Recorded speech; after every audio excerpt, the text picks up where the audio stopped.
Hello, dear students, and welcome back to the fourth part of the second chapter of history, that is, From Trade to Political Supremacy. Students, in the previous chapter, we learned about the military conquest of Britishers to conquer the Indian territories. Now, in this part, we will see that in for conquering major part of the Indian subcontinent, Britishers adopted some alliance or some other annexation policies rather than direct wars. So in this chapter we are going to learn about all those policies of annexation that Britishers adopted for conquering the rest of the territories of India. First of all, let's have a look that I have explained you in the previous part that majorly Britishers established three presidency towns in India, that was Bombay Presidency, Bengal Presidency and Madras Presidency.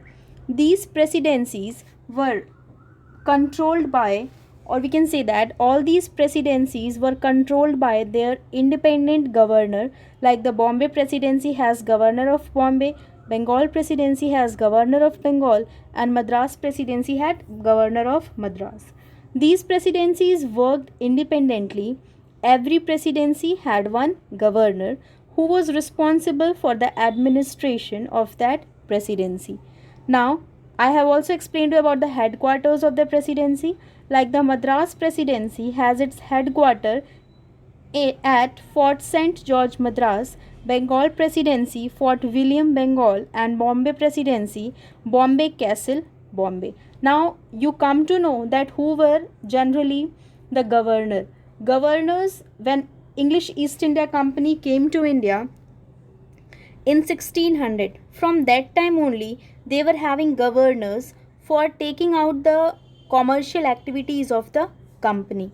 Now these governors were working in India with the help of court of directors that was appointed by the British government. So these court of directors check out the commercial activities of the English East India Company in India. There were 24 court of directors. Since English East India Company had the monopoly of trade in India, so these were responsible for the commercial activities of English East India Company in India.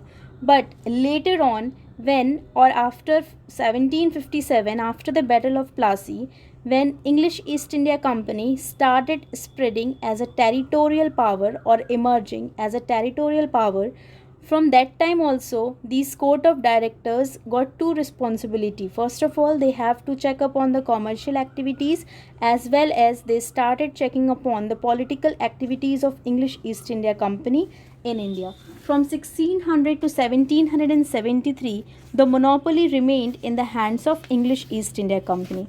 Till 1773, English East India Company has the right or the monopoly to trade in India. Not that much also, they were also having the whole power of India in their hands only. Now after that we will see what happened. We have learned about dual administration in the previous part. Dual administration was started by Robert Clive, and after in 1600 Robert Clive, basically the Battle of Buxar was fought in 1764, and Robert Clive adopted the policy of dual administration in 1765. According to the dual administration or the dual government policy, the jurisdiction was in the hand of Nawab and the finance, or we can say that revenue, was in the hand of company. Now, what were the demerits of the dual administration? We have also seen that after the Battle of Buxar, the Diwani rights of Bengal, Bihar and Odisha came under the English East India Company. That means now the officials of English East India Company had the right to collect the revenue from Bengal, Bihar and Odisha. Now you can see that what were the demerits of the dual administration that was introduced by Robert Clive in India. So basically the company increased the rate of revenue. Now companies started collecting revenue according to their own choices, and they increased the rate of revenue. they started adopting harsh measures of collecting revenue. They started exploiting the farmers or the people or the villagers for collecting the revenues. The welfare of the people was completely neglected by the company. Now the company officials do not take care for the welfare activities of the people, those who were living in these places, and they started exploiting them. They only want to earn more and more profit, as we have learned in the previous part also, that they started purchasing raw materials or the goods at very cheap price from the Indian farmers or peasants. The Nawab had no financial power to help the needy and the poor. Since the Nawab has no power on the finance or on the revenue, that is why Nawab was only for the name, and he cannot do, or he was not able to do anything for the people of his kingdom. Lawlessness prevailed in most of the part of Bengal. Since we can say that poverty increases because these farmers or peasants started, the company officials started exploiting them. If they were not able to fulfill their revenues, they used to take their lands, and the farmers became landless. So due to that only, since food was not available or poverty increases, the lawlessness also increases, and the cases of theft and robbery increased at that time. People used to do all these activities for fulfilling their desires. Now, the condition of agriculture also gradually deteriorated. Now, the condition of agriculture also started deteriorated because most of the farmers were not able to pay the revenue, and they were totally kicked out from their farms, and the farms were taken by the British officials. Now, the agriculture also started decreasing. The servants or the officials of EIC became corrupt. Now, we have seen one thing during this time, the effect of dual administration, or we can say that the major effect of dual administration was that the company's profit started reducing, and the officials, those who were working for the company, their profit started increasing. That means an organization was not able to earn the profit, but the people or the officials, those who were working in that organization, they started earning profit. So basically EIC or the officers become corrupt, and they started indulging in private trade for their own benefit. They no more think about the benefit of the company. They started earning money for themselves only. So that is why they started earning a lot of profit through illegal trade, and the profit of EIC started reducing. During that time only, the Great Famine of 1770s drought occurred in Bengal at that time, and since due to drought the agriculture also get exploited, was an indirect outcome of the difficulties, and the people started suffering a lot, and British officials were not doing anything for the kingdom or for the improvement of the people living in Bengal. So these all are the demerits of the dual administration, and in 1772 the condition became that much worse that company only had to ask 1 million pounds from British government. This was the only time when they only have to ask for some money from the British government. Now, in spite of earning profit, the profit of companies started reducing, and in 1772 the time came when company only have to ask for revenue or ask for some money, 1 million pound from the British government. Now, what happened after this? This was the time when British government got the opportunity to control English East India Company and to regulate its policies. Now the time came, or this was the time when British government saw that English East India Company is only asking for money, and they come to know about this thing. Even Robert Clive was also claimed as a corrupt official of English East India Company. So British government got the opportunity that yes, now that is the time that we have to control English East India Company, and we have to regulate its policies. We have to regulate some policies so that for administration of the English East India Company in India. Now let's see what was the Regulating Act of 1773. after the failure of the dual administration in 1773, the Regulating Act came. This act was the act introduced by the Parliament of Great Britain, and this act was basically intended, or the motto of the introduction of this act was to regulate or to establish certain regulation for the better management of the affairs of the English East India Company in India. Now, British government, when came to know that the company officials are only becoming corrupt and they are earning personal profit and the company is going into loss, they got the opportunity to introduce one act that was to regulate the policy of the English East India Company for the better management of EEIC in India. So basically, Regulating Act of 1772 was introduced by the Parliament of Great Britain, and the motto of the introduction of this act was to regulate the policies of the English East India Company in India so that that company can work properly. Now, what were the major provisions of the of the provision of Regulating Act? First major provision was it prohibited the servants, that means the officials of company, from engaging in any private trades. Now, according to this act, now company officials are not, those who are working for the EEIC, they were not allowed to engage in any private trade. Now, this Regulating Act stopped the British officials from engaging in any private trade. That means up now these officials cannot earn personal profits. They also prohibited of accepting presents and bribes from the natives. Now, the Indian or the regional rulers used to give them bribe or gifts so that they can lure and they can fulfill their demand. So now these company officials were not allowed to take any kind of present or bribe from the Indian rulers. Second is that. Now, third is the Governor of Bengal converted to Governor General of Bengal.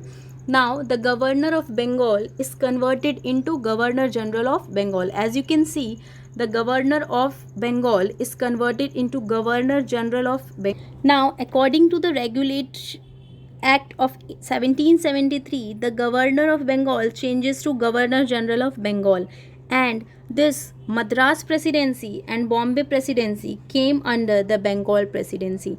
That means now only one Governor General will be there, and that will be the Governor General of Bengal, and both the presidencies will be under the Presidency of Bengal. This was the change made by the Regulating Act of 1773. As you can see, the post of Governor of Bengal converted to Governor General of Bengal. This is an important point, with an executive council of 4 members. Now, there will be 4 members also. They belong to the British Parliament, and there will be one Governor General that will be appointed by the English East India Company. This Governor General of Bengal will be appointed by the English East India Company, and these 4 Executive Council will be appointed by the British Parliament. All the decisions will be taken with the help of these 4 councils, and any decision can only be taken when the vote will be in majority. That means when at least 4 members will be ready for, when at least 3 members will be ready, that means 4 of council of this and 1 is Governor General. When they will be in majority for any decision, then only then that decision will be taken. That means now, according to the Regulating Act of 1773, the powers of Governor General was restricted by the British Parliament. Warren Hastings became the first Governor General of Bengal. Warren Hastings, this is the main point you have to remember. We have seen Governor of Bengal. The first Governor of Bengal was Robert Clive, And after Robert Clive, the governor of Bengal, Warren Hastings became the governor of Bengal. During that time only, this regulating act came, and Warren Hastings became Governor General of Bengal from Governor of Bengal. So, Warren Hastings was the first Governor General of Bengal, and Robert Clive was the first governor of Bengal. The presidency of Madras and Bombay subsumed under Bengal's control. Now, both these presidencies are under the control of Bengal. Now, let's see the another points. This is only the Governor General of Bengal became the superior authority. Now, after this, we will see expansion through subsidiary alliance. What happened according to in subsidiary alliance? What was subsidiary alliance? So British thought that, or the company officials thought that, in spite of indulging in the direct war with the Indians or Indian rulers, they started introducing policies of annexation. That means they started introducing the policies that can be taken by them to conquer the territories of India. Among those policy, the doctrine of subsidiary alliance was also there. So the doctrine of subsidiary alliance was initiated by Marquis Wellesley. He was the then Governor General of Bengal. Wellesley, please remember the name. The question came like that: who introduced the doctrine of subsidiary alliance? So your answer will be Marquis Wellesley, and he was the Governor General of Bengal from 1798 till 1805. Now, what was the main objective of this subsidiary alliance? Subsidiary alliance means a group, a agreement. Subsidiary alliance was basically the agreement between the company and Indian rulers. Indian rulers were compelled to keep all these things done. Now, basically, the main objective was this policy was to gain control over large tract of India without direct war. Please remember why this policy was introduced by the Governor Generals of British India, because they do not want to indulge in direct war with Indian rulers. That is why this policy came into existence. Now, what was the provision of this policy? We will see. Provision of this policy was basically the Indian ruler who accepted the subsidiary alliance with the British. Suppose that one Indian ruler is ready to accept the subsidiary alliance, or is ready to say to the Britishers that yes, I am ready to be. Alliance means group. So basically, if a ruler is ready to accept the subsidiary alliance, that means that ruler had to disband his army. Now, if a ruler adopted the subsidiary alliance, that means that ruler is not allowed to keep his army. He had to disband his army, that means remove his army.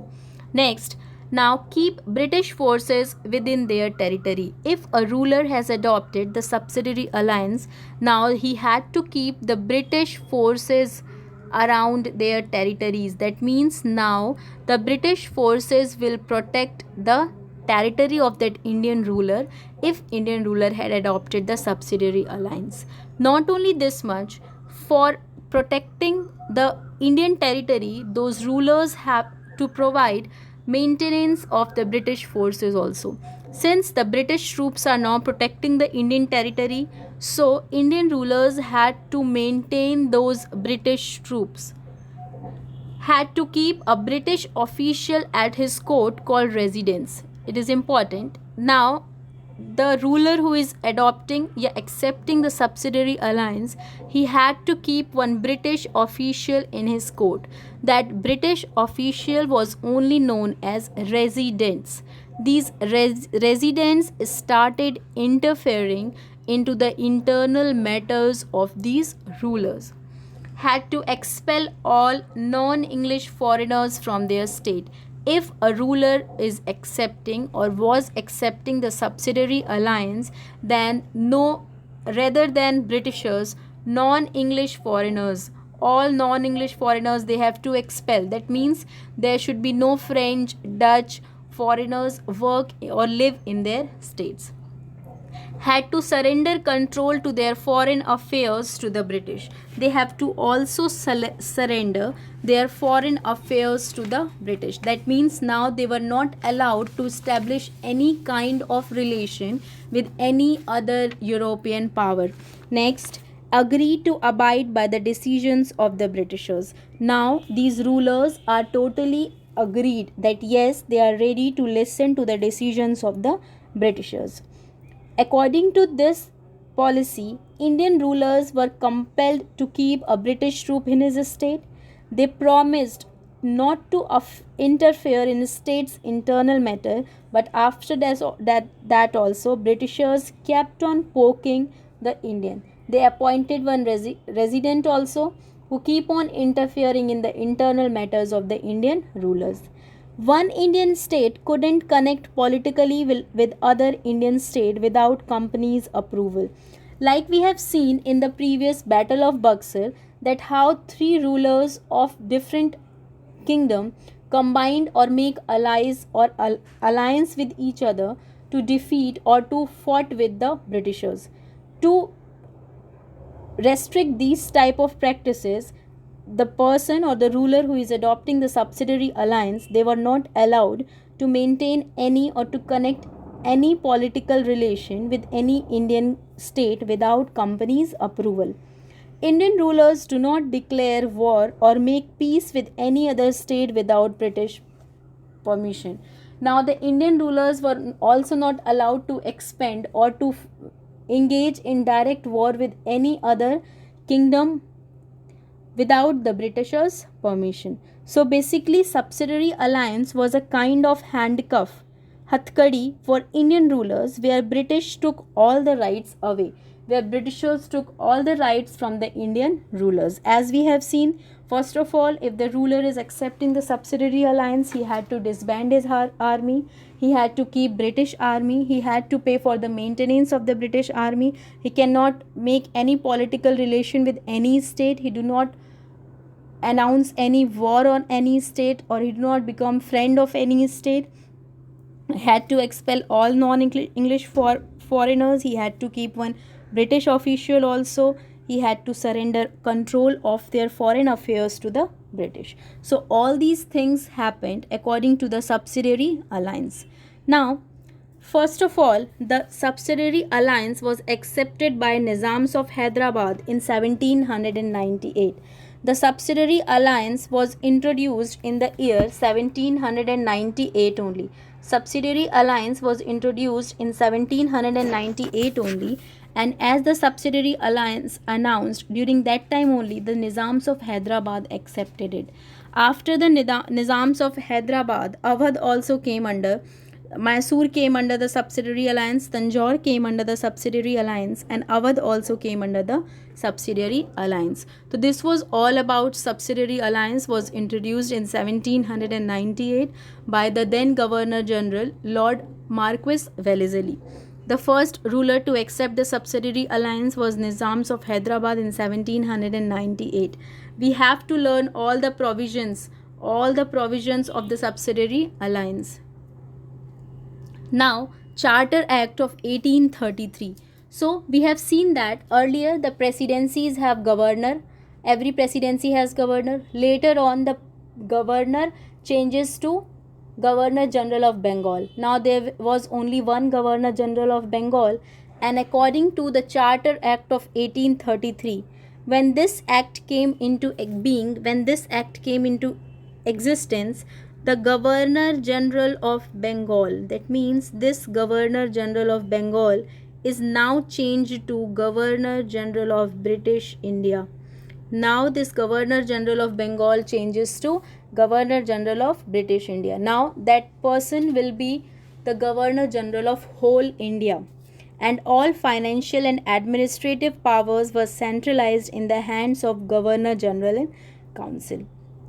Now William Bentinck became, remember this thing also, William Bentinck became the first Governor General of British India. He became the first Governor General of British India. Next, expansion to doctrine of lapse.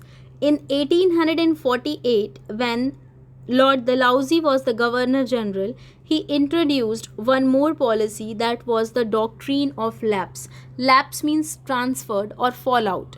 The word lapse means transferred or fallout. Lapse, that means fallout or transferred. So basically, this was also the policy of annexation after the subsidiary alliance.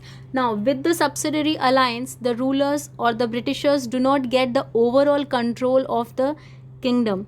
They were only sharing the kingdom with the rulers. Now, by the doctrine of lapse, they have adopted this policy. So, according to this policy, any Indian state, if any Indian ruler or state under subsidiary alliance, if they have accepted the subsidiary alliance, and in case they do not have natural hire means, as we are knowing that the position of ruler is hereditary. After the king, his son became the ruler, or the king only appoint the rulers of the kingdom. So basically, according to the subsidiary alliance, if the kingdom or the ruler is incompetent, is old, or is incompetent, is not that strong now, so in that case, the kingdom will be annexed or lapse automatically under the British territory. This was the subsidiary alliance. According to subsidiary alliance, if an Indian ruler died without a male heir, that means without a male child, his kingdom would lapse, that is, become the part of the company's territory. What was doctrine of lapse? According to the doctrine of lapse, if an Indian ruler died without a male heir, his kingdom, not the adopted one, the real one, without a male heir, his kingdom would lapse, that is, become the part of the company's territory. Now, this deprived an Indian ruler of their long standing right to choose a successor or adopt a successor. Earlier, we have seen that one ruler is allowed to adopt a successor or to adopt a child in case he is not having his real child. But after the doctrine of lapse, this power has also taken by the Indian rulers. Now, if the ruler is not having their real child, real son, then they have the power of the territory will ultimately or automatically be annexed or lapsed to the British territory. These kingdoms include, now with this, one kingdom after another was annexed by simply using the doctrine of lapse. First Satara in 1848, 1858, it was Sambalpur, Udaipur, Nagpur, and at last Jhansi. All of us are knowing about Rani Lakshmi Bai. So Rani Lakshmi Bai also suffered with this doctrine of lapse, as we are knowing that after the death, Rani Lakshmi Bai had adopted a son. She is not having a real son, and after the death of his husband, the Britishers do not allow his adopted son to become the ruler of Jhansi. And they wanted to annex the Jhansi. For that, Rani Lakshmi Bai also fought against this policy. Rani Lakshmi Bai fought against this policy. She fought for her adopted child's rightful entitlement of his father's property. So basically, this behavior of British made Indians very angry, because Awadh, and the last territory that was left in India that was not under the control of Britishers, that also they have annexed. They have annexed Awadh also by saying that the ruler of Awadh is not able to manage the kingdom properly. So this was all, and this behavior of Britishers only made Indians angry. They all wanted these unjust British policies to stop. Now you can see that in 1797, the yellow part is only the area that was covered by the Britishers, because this was only the time when Britishers came to, but after some time they were able to conquer these areas. In 1840, we can see that major part they have conquered of India, and we can see in 1857 only some parts were left that was not annexed by the Britishers. Rest of the parts of Indian subcontinent was under the Britishers only.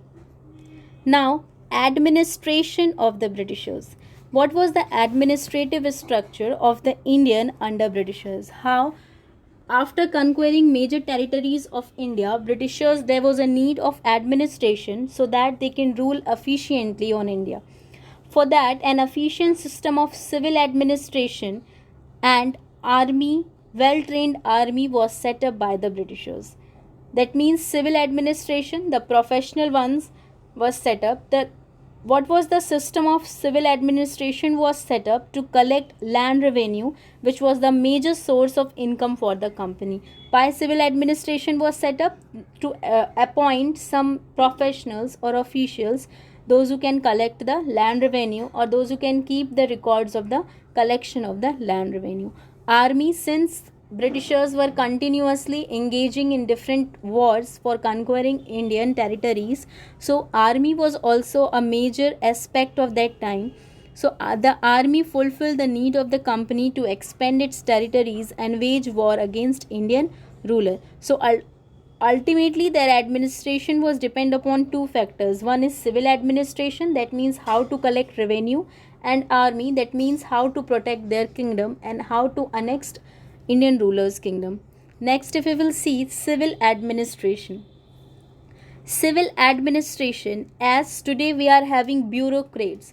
Who are the bureaucrats? Bureaucrats are the civil servants that we can see the IAS and PCS. They are the civil servants, those who work for the government.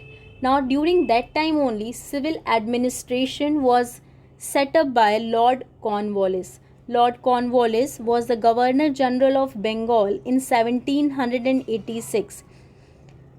He is regarded as the father of Indian civil administration. This is an important question. Who is regarded as the father of the civil administration in India? That means he only had the credit for the introduction of the civil services in India. That is why he is known as the father of civil administration in India.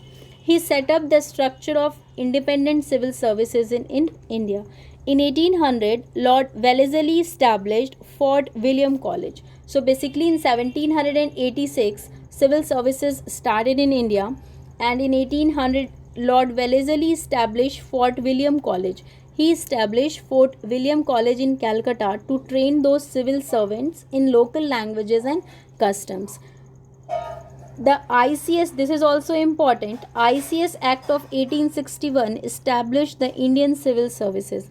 ICS established the examination of IAS and all those Indian civil services in India. And these recruiters, that means the candidates, those who want to give these examination or want the post in civil services, they have to pass examination, competitive examination. After that only they became the member of, or they can become civil servants of India. Now these civil services examinations were not conducted in India. These were conducted in London. The centers of these examinations were in London. Remember this, we will learn about this after. For administrative purpose, the British India was divided into districts. For the purpose of administration, the British India was divided into different number of districts. Like today also we are having different districts. Now each district has a collector, a magistrate and a judge also. What is the responsibility of the collector? Like we are having district collectors to collect the revenue. What is the responsibility of the magistrate? To maintain law and order, as we are having DM. What is the responsibility of the judge? To administer justice. So every district have these three officials, the collector, the magistrate and the judge, those who work for the efficient administration of the district. The army. Now the second aspect of the administration of Britishers were the army. The EIC, the English East India Army, was disciplined and loyal. They work for their country. Soldiers were thoroughly trained in the use of latest arms and ammunition and paid regularly. The soldiers of British East India Company were very trained according to the new warfare techniques, and they were paid regularly also. We have seen earlier that the Mughal army was mainly composed of cavalry. Cavalry means the horse soldiers, and infantry also. Infantry means the foot soldiers. They were given training in archery also, in tirandazi, and the use of the sword also. The cavalry dominated in army, and the Mughal state did not feel the need to have a large professionally trained infantry.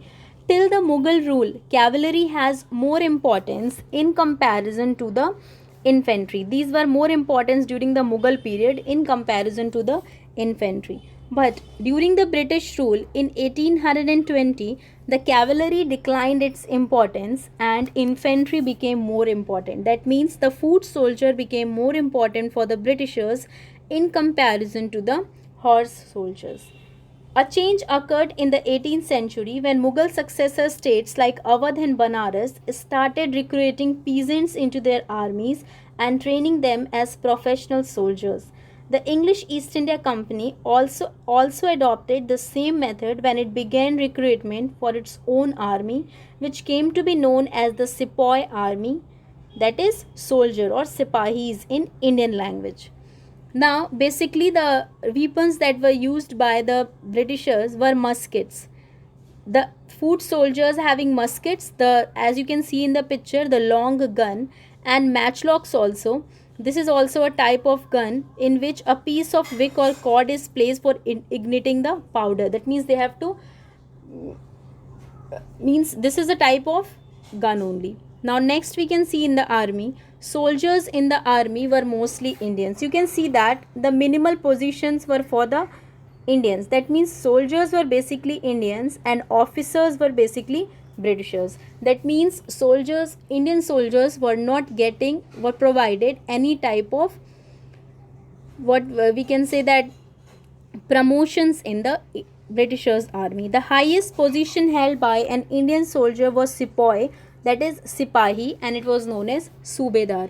That means Indian soldiers were highly hired at Subedar post only, that was Sipahi. The judicial system.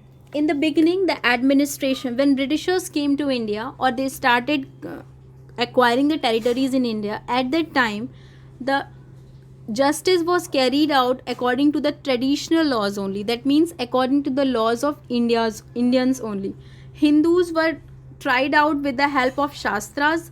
According to the Shastra, they were getting the punishment for their crimes, and Muslims were treated for the Shariats. They were getting Shariats. In 1772, basically a new system of judiciary was established, and a district has two types of court. One is civil court and the other is criminal court. We are knowing about the civil court and criminal court also.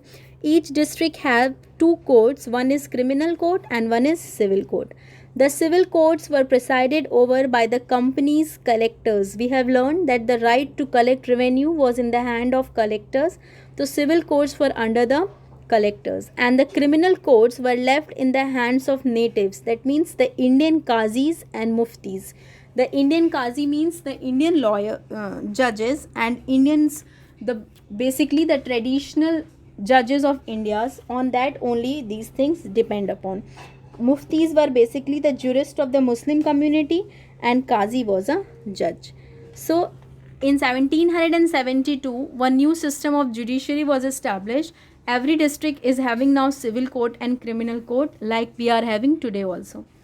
The Supreme Court was established in Calcutta, that we have seen in the Regulating Act also. In 1781, English law would be applied only in the cases of English. Strictly it was passed that if that person is English, then he or she will be tried on the basis of English laws, and if the person is Indian, then he or she will be tried on the basis of traditional laws. That means Indian could not be tried on the basis of English laws, and English could not be tried on the basis of Indian laws. Next we can see in 1793, the famous Cornwallis Code, it is D. The famous Cornwallis Code was applied for the guidance of the officers of the new judicial system. One code of conduct was decided for the judiciary, those who were working for the judicial system. The codification of laws were meant to establish judicial equality in the laws applied to both the rulers and the ruled. It was written in the theory, means it was, the codification of laws was meant to establish judicial equality, that whether they are ruler or the ruled, means whether they are Britishers or the Indian, all are equal before the judiciary. This was the principle of rule of law. We have learned about rule of law, that everyone is equal before law, whether the person belong to any community or any caste. So this is, everyone is eligible for equal justice without any discrimination. However, even though the judicial system professed equality before law, the Europeans were tried in special courts by British judges. So basically, it was only on the paper, and Britishers were doing their own things. They were not actually applying all these code of laws. According to the rule of law, the administration was carried out according to the laws of the land. Laws of the land means the laws of that particular country. Laws of the land means the laws that are followed in the particular boundary. So it is only according to the rule of law. Administration will be carried out on the basis of the laws of that country. In 1833, a graded structure of court came being, like Supreme Court, then High Court, and then District Courts. This is the graded structure, that if the person is not happy with District Court, he can go to High Court.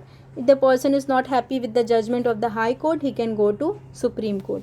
So like that only, in 1833, one graded structure came into being, and in 1865, High Courts were established in Calcutta, Madras, and Bombay. 3 High Courts were established in 1865 in Calcutta, in Madras, and in Bombay, in all the presidency towns. Independence of judiciary was an important aspect of the colonial rule. Independence of judiciary was important aspect which the colonial rule introduced in India. This we follow today also. Today also our judiciary is free from executive and legislative. This meant that the judiciary was free from the influence of both the political and civil administration. Now this is over, and let's have a look on the conclusion, that what was really the conclusion and what exactly happened, what we come to know from this. So basically, the English East India Company was transformed from a trading company to a territorial colonial power. The arrival of new steam technology in the early 19th century also aided this process. In second chapter, we learn about this thing, that how a trading company turned out to be a territorial power in India, and how a trading company conquered India completely. Till then, it would take anywhere between 6 and 8 months to travel to India by sea. Basically, earlier, since the technology develops in the European country, after that only it was possible for the Europeans to come to India for the trading purposes. But by 1857, the company came to exercise direct rule over about 63% of the territory and 78% of the population of the Indian continent. Now we will see, we have studied up to 1856. Now we will see 1857, the revolt of 1857 will come. Since the Britishers adopted the doctrine of lapse, that was also the reason of the revolt of 1857. Until 1857, Britishers acquired 68% territories of India and 78% of population. Combined with its indirect influence on the remaining territory, not only this much, they were also having indirect effect on the remaining territories also. The East India Company had virtually the whole of India under its control. So ultimately, English East India Company was successful for establishing control over Indian subcontinent, and they became the rulers of India till 1856. This is all for this chapter. Now chapter 2 of history is over. Please read the chapter properly. Make a proper notes from the slides that I have provided you in your additional copy, because the question comes from anywhere from the book. Complete your writing work, and after watching the slides, watch the one slide, read it out, listen it carefully, note it down, and then go to the next slide. So read the book carefully after watching the video, and then fill the book exercises. Thank you, students.